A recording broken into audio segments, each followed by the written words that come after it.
අදත් මගේ video channel එකත් එක්ක එකතු වුණ ඔයාලව සාදරයෙන් පිළිගන්නවා.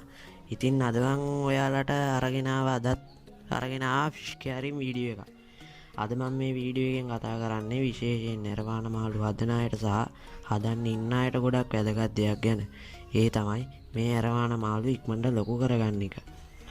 මම මේ වීඩියෝ එකෙන් මෙයාලව ඉක්මනට ලොකු කරගන්නේ කොහොමද කියලා හැමදේම කියන්නම්. උදාහරණයක් විදිහට මගේ අරවන ගත්තොත් ඔයාලට පේනවා ඇති එයා ඉස්සරහා ඉන්නවා. එයාව ගෙනාවේ ගිය අවුරුද්දේ. ඒ කියන්නේ 2019 ජූනි මාසේ. ගේනකොට එයා අඟල් 3ක් විතර ඇති. ලබන මාස වෙනකොට එයාට අවුරුද්දක් වෙනවා. දැන් එයා අඟල් 19ක් විතර ඉන්නවා. ප්‍රධාන වශයෙන්ම මෙයාලේ වර්ධනයට බලපාන ප්‍රධාන දෙයක් තමයි මෙයාලට දෙන කෑම. මෙයාලට ෆීඩ් කරන එක. මගේ අරානට මං ගෙනාපු දවස්වල දුන්නේ ෆ්‍රීස් කරපු බ්ලඩ් වෝම් සහ එයාලට වෙන්න ඕන පැලට්ස්. මාසයක් විතර යනකම් මං එයාට මේ විදිහට කෑම දුන්නා. මම එහෙම දුන්නේ දවසට දෙපාරක් වගේ.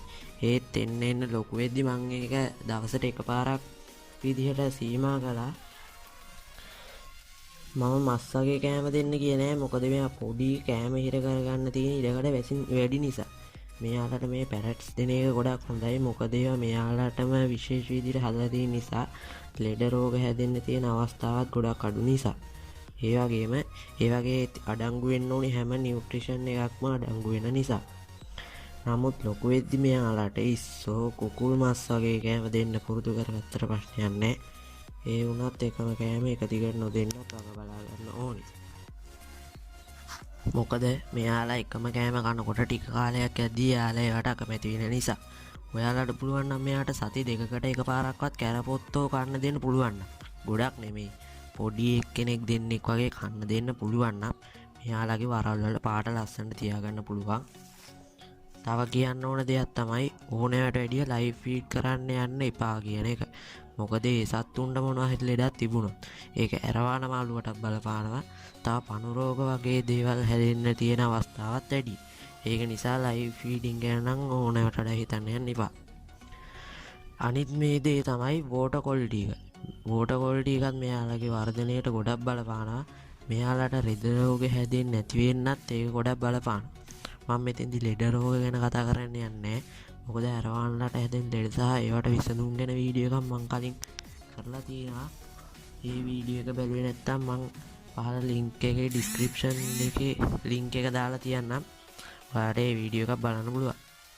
මගේ අරවානගේ ටැංක් එකේ ෆිල්ටර් එකක් තිබුණා. මම සති දෙකකට එකපාරක් වගේ ටැංක් එකේ වතුරෙන් කාලක් ආගේ අයින් කරලා අලුත් වතුර පුරවනවා. පොඩි කාලේදී නම් මෙයාට ඒ ටැංක් එකෙන් දවස් 3න් 3ට වගේ වතුරෙන් 120ක් ප්‍රමාණයක් පිරිසිදු කරලා ප්‍රශ්නයක් නැහැ. මොකද මෙයාලා පොඩි නිසා මෙයාලට වතුරේ හෝ වෙනත් ප්‍රශ්න දරා ගන්න අමාරු නිසා. මේ විදිහට වතුර මාරු කරන එකෙන් මෙයාලගේ වර්ධනය වේගය වැඩි කරගන්න පුළුවන් වගේම ලෙඩ රෝග හැදෙන්න තියෙන අවස්ථාවත් අඩු වෙනවා. අනිත් දේ තමයි හොඳ ටැංක් ස්පේස් එකක් ලබා දෙන එක. මෙයාලට ටැංක් එකේ පීනන්න හොඳට ඉඩ තියෙන්න ඕනේ. හොඳට හැරෙන්න පහළට යන්න හොඳට ඉඩ තියෙන්න ඕනේ. උඩින් පැටියෙක්ට අඩුම තරමේ අඩි 2ක ටැංක් එකක් ප්‍රමාණවත් වුණත් මෙයාලා එන්න ලොකු වෙදි ටැංක් ස්පේස් එක ගොඩක් වැඩි කරන්න වෙනවා. මමත් මෙන්න මේ විදිහට තමයි මගේ අරවාන ඉක්මනට ලොකු කරගත්තේ. මම කලින් කියපු විදිහට හොඳ මීල් එකක්, ඒ කියන්නේ කෑම జాතියක් දුන්නොත්, හොඳට වෝටර් ක්වොලිටි එක තියාගත්තොත් සහ හොඳ ටැංක් ස්පේස් එකක් දුන්නොත් මෙයාලා බොහොම ඉක්මනට ලොකු කරගන්න පුළුවන්. මං හිතනවා මේ වීඩියෝ එක ඔයාලට ගොඩක් වැදගත් වෙන්න ඇති කියලා. ඉතින් ඔයාලා තාම මගේ channel එකට අලුත් නම් දැන්ම මගේ channel එක subscribe කරන්න. එහා පැත්තේ තියෙන bell icon එක click කරන්න. එතකොට මම වීඩියෝ එකක් දාපුවම මං ඔයාලා ගාවට මිස් නොකර notification එකක් මාර්ගයෙන් ගෙන්න ගන්න පුළුවන්. මේ වීඩියෝ එක වටිනවා කියලා හිතෙනවා නම් ඔයාගේ යාළුවන්ට දෙන්න share කරන්න. මේ වීඩියෝ එකකට කැමති නම් like කරන්න. ඔයාගේ අදහස් අනිත් අයට දෙන්න කමෙන්ට් කරන්න. අපි තවත් මේ වගේ ෆිෂ් කැරින් වීඩියෝ එකකින් ඉක්මනටම හමු වෙමු.